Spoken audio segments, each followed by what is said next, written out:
Lompatan besar dilakukan pemain Barito Putra Junior Bagus Kahfi Alfikri dalam menjalani karir profesionalnya. Striker yang membela Barito Putra di Liga 1 Elite Pro Academy U18 ini secara resmi mengikat kontrak dengan klub Liga Belanda FC Utrecht pada Jumat lalu.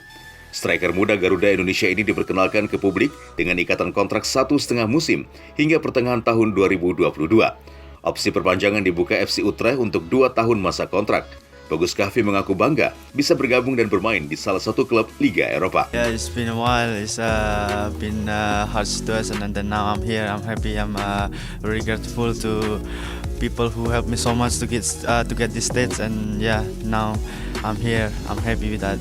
One of the best club in Holland, one of the biggest club in this country. So I hear a lot about this club. Awal karir di FC Utrecht, pemain kelahiran Magelang ini akan mengisi formasi di tim usia 18 terlebih dulu sebagai proses adaptasi menuju skuad senior nantinya. Tim U18 merupakan bagian dari Akademi FC Utrecht sebagai jenjang tertinggi dari 11 tim kategori umur yang dimulai dari usia 8 tahun. Penyerang Barito Putra yang sudah menyumbang medali emas untuk timnas Indonesia di Piala AFF U16 ini diproyeksikan untuk mengisi slot di Jong Utrecht.